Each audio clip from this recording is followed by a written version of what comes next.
बच्चों, आज बीए द्वितीय वर्ष के प्रथम पेपर सोशल थिंकर में आपका स्वागत है। जैसा कि आप सभी जानते हैं, आप लोगों ने सिलेबस देखा होगा। हर पेपर की तरह इसमें भी 5 यूनिट हैं और 5 थिंकर पढ़ने हैं आपको। पहले यूनिट में जो थिंकर है वो है आपका एमाइल दुर्खीम। आज हम शुरुआत एमाइल दुर्खीम से करते हैं। बच्चों, आप लोगों को याद होगा जब बीए प्रथम वर्ष आप लोगों ने पढ़ा था, तो बीए प्रथम वर्ष में फाउंडिंग फादर्स ऑफ सोशियोलॉजी यानी समाजशास्त्र के जो संस्थापक जनक हैं उनके बारे में हमने ब्रीफ में पढ़ा था। उसमें दुर्खीम थे, मार्क्स थे, वेबर थे, अगस्कोन थे। लेकिन उनमें से ये 3 थिंकर यहाँ वापस हम पढ़ेंगे और 2 नए थिंकर हम इसमें जोड़ेंगे जो इंडियन है। तो 5 थिंकर्स पढ़ने, जिसमें से 3 जो है वो वेस्टर्न थिंकर्स हैं और जो 2 थिंकर हैं वो आपके इंडियन थिंकर है। तो कुल मिलाकर हमें इस पेपर में 5 विचारकों के बारे में पढ़ना है, 5 शास्त्रीय थिंकर्स के बारे में पढ़ना है। चलिए शुरुआत करते हैं। पहला थिंकर है आपका एमाइल दुर्खीम। एमाइल दुर्खीम का जो ये आज हम वीडियो शेयर कर रहे हैं और जो आज हम लेक्चर शेयर कर रहे हैं उसमें उनका सिर्फ ब्रीफ है। उन्होंने जो कंसेप्ट्स दिए हैं, कैसे दिए हैं, क्या उनकी विचारधारा थी, उनका समय कब से कब तक का था, वो क्योंकि बिना किसी भी विचारों को समझने के लिए बहुत आवश्यक होता है कि पहले हम उसके विचारों से रूबरू हो जाएं कि वो क्या सोचता है, उसका परिप्रेक्ष्य क्या है, वो समाज को किस दृष्टिकोण से, किस नजरिए से देखता है। अगर हमें उसका नजरिया, उसका परिप्रेक्ष्य, उसका दृष्टिकोण या उसकी विचारधारा समझ में आ गई तो समझ लीजिए आपको उसका जो जितना भी योगदान है, उसकी जितनी भी अवधारणाएं हैं, उसका जितना भी सिद्धांत है, वो सब समझ में आ जाएंगे या उसको समझने में हमें बहुत आसानी होगी। तो हम स्टार्ट करते हैं। मैं आपको हर स्लाइड्स दिखाऊंगी और उसका कंट्रीब्यूशन बताती चले जाएंगे। देखिए, इनका जो समय था वो है 1858 से 1917। ये एक क्लासिकल समाजशास्त्री हैं, फ्रांसीसी हैं, इसलिए इनको क्लासिकल फ्रांसीसी समाजशास्त्री हम कह सकते हैं। जो समाजशास्त्र की पहली शोध पत्रिका थी एनी सोशियोलॉजी नाम से, उसके ये प्रथम संपादक थे। समाजशास्त्र के प्रथम प्रोफेसर इन्हें माना जाता है। और फ्रांस में, हम जो यूरोप में उस समय उथल पुथल चल रही थी, जो कि आपने प्रथम वर्ष में पढ़ा था, बीए प्रथम वर्ष में कि समाजशास्त्र की उत्पत्ति के लिए कौन से कारक जिम्मेदार थे। आपने कुछ क्रांतियों के नाम पढ़े थे, औद्योगिक क्रांति, यूरोप का नवजागरण, फ्रांस की क्रांति, रूस की क्रांति। ये सारी क्रांतियां जो थी ये जिम्मेदार थी समाजशास्त्र की उत्पत्ति के लिए।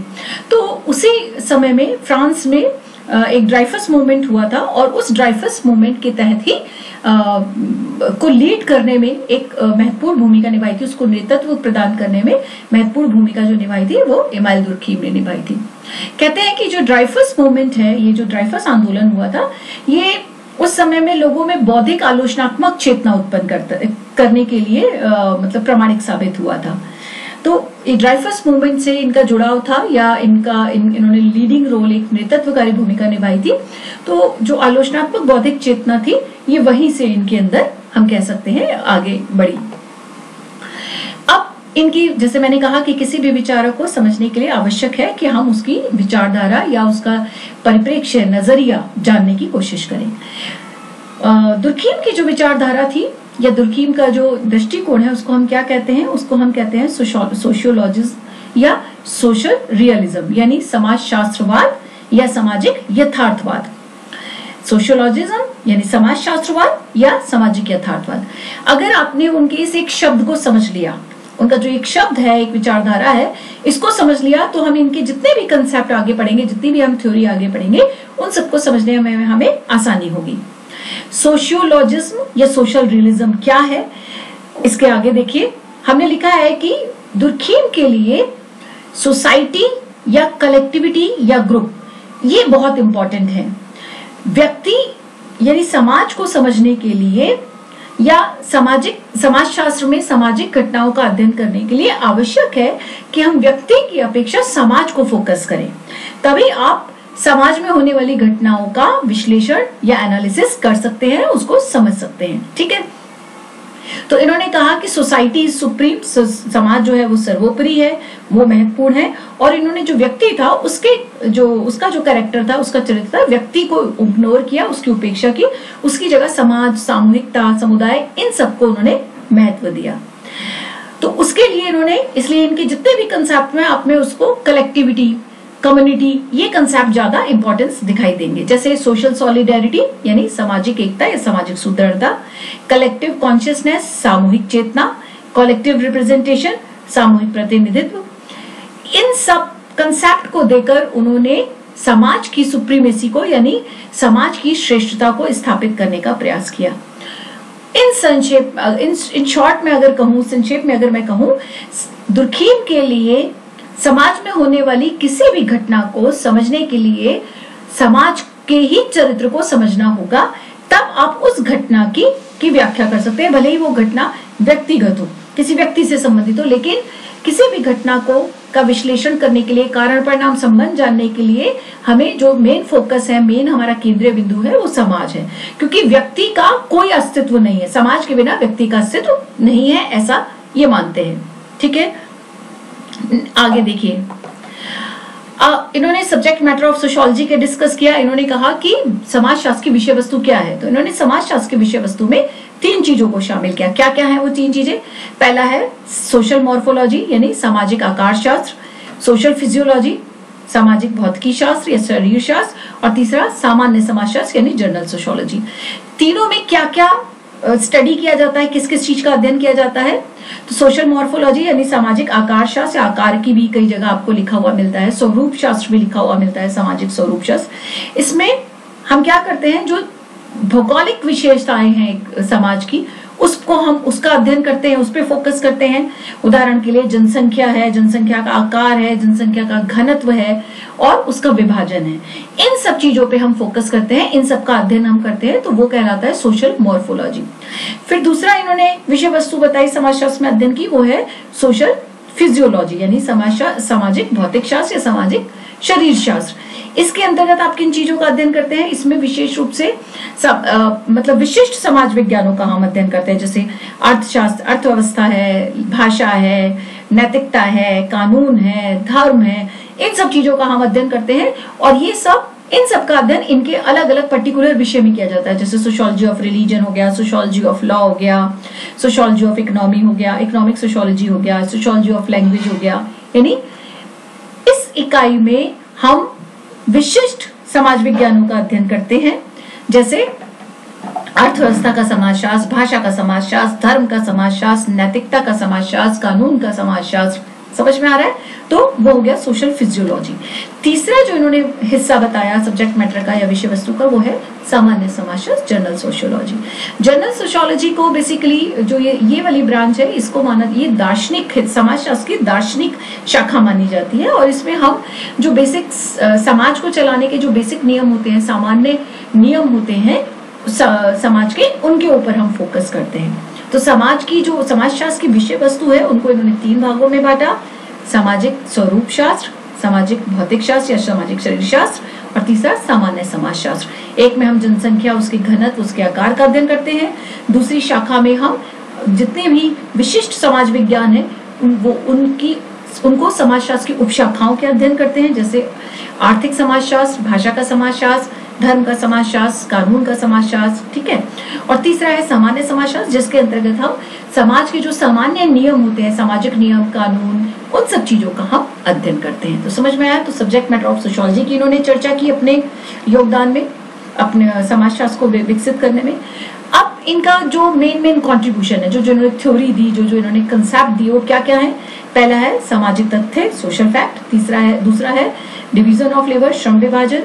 फिर है सुसाइड, आत्महत्या, रिलीजन, धर्म, organic and mechanical solidarity based society यानी स्वाभाविक और यांत्रिक एकता पर आधारित समाज का वर्गीकरण इन्होंने प्रस्तुत किया। यानी इन्होंने 2 प्रकार की सोसाइटी बताई, जिसको हम आम भाषा में सरल समाज और जटिल समाज कहते हैं, या परंपरागत और आधुनिक समाज कहते हैं। उनके लिए इन्होंने जो शब्दावली इस्तेमाल की वो क्या थी? यांत्रिक और स्वाभाविकता पर आधारित समाज। इन्होंने सामूहिक प्रतिनिधान का कंसेप्ट दिया और इन्होंने सामूहिक चेतना की बात की। ये जो कंसेप्ट है, ये सारे कंसेप्ट डिटेल में हम टॉपिक वाइज पढ़ेंगे। तो यहाँ पे चूंकि मैं सिर्फ आपको दुर्खीम की आइडियोलॉजी, विचारधारा क्या है, वो किस चीज को इंपॉर्टेंस देते हैं, उसके बारे में हम डिस्कस कर रहे हैं। नेक्स्ट, इनकी मेजर बुक्स क्या क्या हैं? इन्होंने रूल्स ऑफ सोशियोलॉजिकल मेथड लिखी, जिसमें सामाजिक तथ्य का सिद्धांत दिया। सुसाइड, आत्महत्या, इनका बहुत बड़ा योगदान है। आत्महत्या, आज अगर समाज में या विश्व में कहीं भी जब हम आत्महत्या की बात करते हैं या आत्महत्या के ऊपर कोई लेख लिखते हैं या आत्महत्या को समझने का प्रयास करते हैं, तो दुर्खीम की जो सुसाइड की थ्योरी है उसको कोई इग्नोर नहीं कर सकता, क्योंकि ये पहले समाजशास्त्री थे जिन्होंने उसका समाजशास्त्रीय विश्लेषण किया और उस पर पूरा एक ग्रंथ लिखा। Division of labour in society, ये इनकी एक किताब है, और फिर है the elementary forms of religious life. तो धर्म का जो इनका योगदान है, श्रम विभाजन का इनका सिद्धांत है, सुसाइड इनका सिद्धांत है, और सामाजिक तथ्य का जो इन्होंने डिटेल किया, और इन्होंने कहा कि समाजशास्त्र सामाजिक तथ्यों का अध्ययन करने वाला विज्ञान है।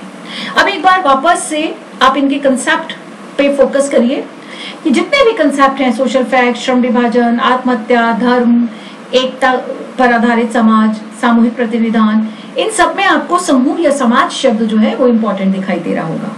ठीक है, तो हम इसका मतलब क्या हुआ कि दुर्खीम की जो विचारधारा है, जो नाम दिया था इन्होंने समाज शास्त्रवाद या सामाजिक यथार्थवाद, कि दुर्खीम ये कहते हैं कि समाज में किसी भी घटना का अध्ययन, किसी भी घटना का विश्लेषण बिना समाज को समझे, बिना सामूहिकता को समझे नहीं किया जा सकता। इनके लिए व्यक्ति, राज्य और समाज में देखा जाए तो समाज सर्वोपरि है। अगर समाज है तो समाज है, तो सामूहिकता है, और सामूहिकता है तभी व्यक्ति है। यानी व्यक्ति के व्यक्तित्व का निर्माण कैसे होता है? कोई बच्चा जन्म लेता है तो वो सामाजिक प्राणी कब बनता है? किसके संगत में आकर बनता है? समाज के, यानी लोगों के। तो व्यक्तियों के समूह से, व्यक्तियों की पारस्परिक अंतःक्रिया से, उनके संबंधों से समाज बनता है। आपने प्रथम वर्ष में पढ़ा था। जब तक व्यक्ति नहीं होंगे, व्यक्तियों से निर्मित समाज नहीं होगा, अंतःक्रिया नहीं होगी, संबंध नहीं होंगे, तब तक एक व्यक्ति का निर्माण, व्यक्ति के व्यक्तित्व का निर्माण नहीं होगा। तो व्यक्ति की जो पर्सनालिटी होती है, यानी उसके व्यक्तित्व का निर्माण होता है, उसका जो समाजीकरण होता है, समाज में रहन सहन, उठने बैठने, खाने पीने के तरीके वो सीखता है, उसमें क्रिएटिविटी आती है, सृजनशीलता आती है। ये सब वो कहाँ से सीखता है? संस्कृति का निर्माण होता है जो एक पीढ़ी से दूसरी पीढ़ी को जाती है। वो कैसे सीखता है? समाज के संदर्भ में। तो कुल मिलाकर दुर्खीम का ये कहना था कि व्यक्ति अपने आप में इम्पोर्टेंट नहीं है, व्यक्ति जिस समूह या समाज का हिस्सा है वो अपने आप में इम्पोर्टेंट है, और समूह या समाज या सामूहिकता का अध्ययन किए बिना हम व्यक्ति को अंडरस्टैंड नहीं कर सकते। इसलिए इन्होंने जितने भी कंसेप्ट दिए हैं, आत्महत्या का सिद्धांत जब हम डिटेल में पढ़ेंगे तो आत्महत्या के पीछे ये व्यक्तिगत कारणों को महत्व नहीं देते। इनका कहना है कि समाज में जो व्यक्ति आत्महत्या करते हैं या उसमें समाज या सामूहिकता उन्हें बाध्य करती है, उनमें बाध्यता होती है, बाह्यता होती है, और व्यक्ति के अंदर कोई कारण पैदा नहीं होते, वो बाहर से ही व्यक्ति को फोर्स करते हैं, उसमें बाध्यता, कंपल्शन पैदा करते हैं, और व्यक्ति ये जो स्टेप है उठा लेता है और आत्महत्या कर लेता है। श्रम विभाजन का सिद्धांत में भी इन्होंने सामाजिक श्रम विभाजन का सिद्धांत की चर्चा की कि किस तरह से समाज में विशिष्टीकरण आया, जनसंख्या बढ़ी, आवश्यकता बढ़ी और विशिष्टीकरण हुआ और समाज का श्रम विभाजन हुआ। तो इसे हम जितने भी इनके कंसेप्ट, अभी मैं आपको बहुत एक लाइन में ही बता रही हूँ, क्योंकि यहाँ मेरा समझाने का मेन पर्पस है जो हमने स्टार्टिंग में लिखा कि इनकी जो विचारधारा थी वो इनकी विचारधारा क्या है? सोशियोलॉजिज्म या सामाजिक यथार्थवाद। तो ये जो सामाजिक यथार्थवाद की इनकी जो थ्योरी है उस पर फोकस करना मेरा मेन क्राइटेरिया है। तो ये समाज शास्त्रवाद या सामाजिक यथार्थवाद, यानी समूह, सामूहिकता, समाज जो है वो राज्य और व्यक्ति से श्रेष्ठ है। अगर आपको किसी भी घटना का अध्ययन करना है, समाज को समझना है, तो आपको क्या करना पड़ेगा? समूह या सामूहिकता पर फोकस डालना पड़ेगा, क्योंकि समूह या समाज ही व्यक्ति को बाध्य करता है किसी भी चीज के लिए, कोई भी कार्य, कोई भी अनुभव, विचार करने के तरीके, इन सब के लिए सामूहिकता ही जिम्मेदार है। इसलिए सामूहिकता पर यानी समाज पर फोकस करना होगा, और तभी हम जो है समाज का विश्लेषण कर सकते हैं समाज शास्त्रीय दृष्टि से। तो ये विचारधारा अगर आपको समझ में आ गई तो अब हम आगे उनके जितने भी सिद्धांत पढ़ेंगे तब आपको समझ में आएगा कि वो हर एक कारण के लिए के पीछे, हर एक फैक्ट के पीछे, हर एक तथ्य के पीछे समाज को या सामूहिकता को क्यों जिम्मेदार मानते हैं। ठीक है, तो हमारा जो नेक्स्ट टॉपिक हम पढ़ेंगे, जो पहला इनका होगा जो सिद्धांत है वो है सोशल फैक्ट थ्योरी, यानी सामाजिक तथ्य, जिसके लिए ये जाने जाते हैं कि समाजशास्त्र सामाजिक तथ्यों का विज्ञान है। ठीक है, तो अब हमारा जो नेक्स्ट लेक्चर है वो इस टॉपिक पे होगा। थैंक यू बच्चों।